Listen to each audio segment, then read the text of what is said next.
Bonjour à tous, aujourd'hui troisième leçon, donc troisième épisode et le dernier de ma série pour devenir juge de MMA.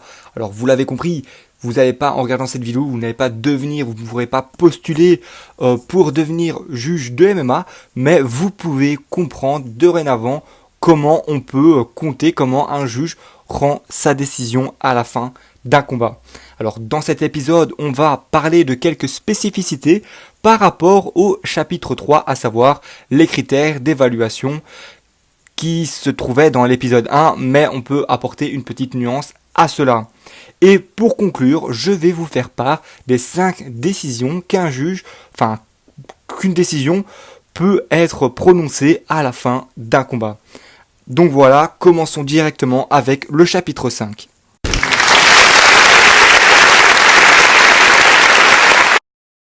Dans le premier épisode, je vous ai parlé de 5 critères d'évaluation, à savoir la frappe, la lutte, le contrôle de la zone de combat, l'agressivité et la défense. Ces 5 critères sont utilisés par les juges pour déterminer le vainqueur d'un round, mais il faut apporter une petite nuance à cela. Si on regarde de plus près la définition du contrôle de la zone de combat, on parle d'emplacement. Donc il n'y a que 2 emplacements concret, on va dire, est possible dans un combat. Il peut se dérouler soit au sol ou bien debout. Et dans d'autres circonstances, mais ça c'est des cas à part, contre le grillage, contre un poteau, et tous des petits cas comme ça. Mais, il y a, dans les deux cas, le combat n'est pas évalué de la même manière.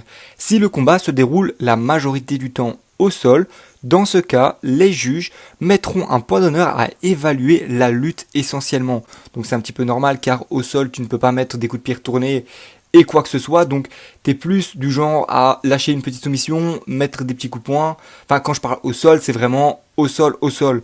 Donc si vous regardez dans l'épisode numéro 2, je ne sais pas s'il y a des exemples vraiment concrets d'au sol, mais quand vous voyez qu'on fait des soumissions, ça fait partie d'un certain temps et les juges accentueront leurs points sur la lutte au lieu de la frappe de combat. En revanche, si le combat se passe debout, le juge va accorder plus d'importance à la frappe, bien évidemment.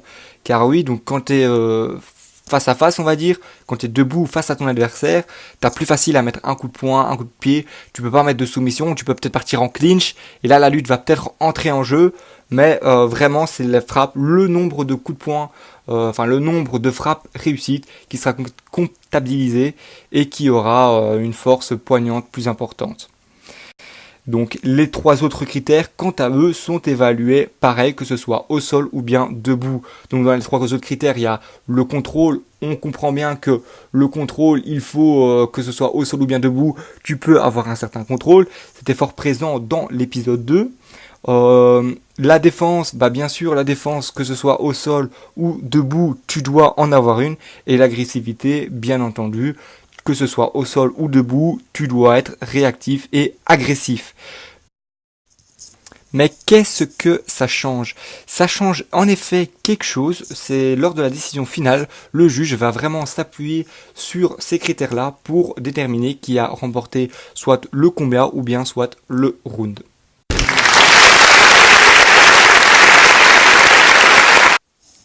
Donc voilà le dernier épisode de cette série qui consistera à vous montrer quels sont les 5 types de décisions que les juges peuvent apporter à la fin d'un combat. Alors je suppose que vous connaissez tous la décision partagée, split decision, et la décision unanime.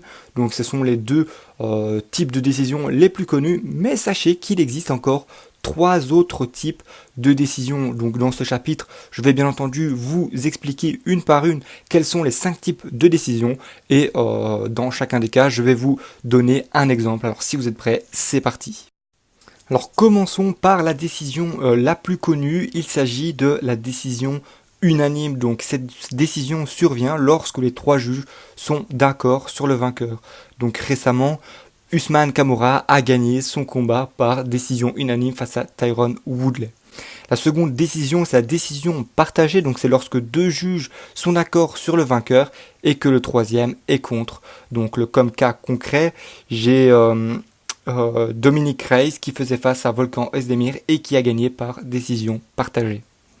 Alors, une troisième type de décision, c'est la décision majoritaire. Donc là, c'est lorsque deux juges déclarent un combattant vainqueur et que le troisième déclare une égalité. Donc, comme décision majoritaire, on a un combat bien connu. Il s'agit de Ned Diaz, qui faisait face à Conor McGregor. Donc, le premier match a été remporté par Ned Diaz et par décision majoritaire. Donc, une quatrième égalité, c'est l'égalité partagée. Donc, c'est lorsque les trois juges ont chacun un avis différent, c'est-à-dire que l'un déclare vainqueur un combattant, l'autre donne son adversaire comme vainqueur et le troisième déclare une égalité. Comme exemple concret, je peux vous parler d'un combat qui date de 2003 et qui opposait un combattant que vous connaissez sûrement, BJ Penn, qui affrontait le japonais Karl Uno lors de l'UFC 41. Donc ça remonte à déjà très longtemps et qui s'est terminé par une égalité partagée. Donc vous vous doutez bien que ce genre de décision est très rare en UFC. Et le dernier type de décision qu'un juge peut se voir rendre, c'est l'égalité majoritaire. Donc c'est lorsque un juge déclare un vainqueur et les deux autres une égalité. Donc en tant qu'égalité majoritaire, il y a un combat qui s'est passé bien longtemps qui opposait Mark Hunt face à Antonio Silva et qui s'est soldé par une égalité majoritaire. Donc voilà, c'est la fin de cette série, donc plutôt de cette saison, si je puis dire ça, car il y aura d'autres séries de ce style-là qui vont sortir. Donc si t'as aimé, n'hésite pas à liker et à t'abonner si tu ne veux pas rater d'autres vidéos.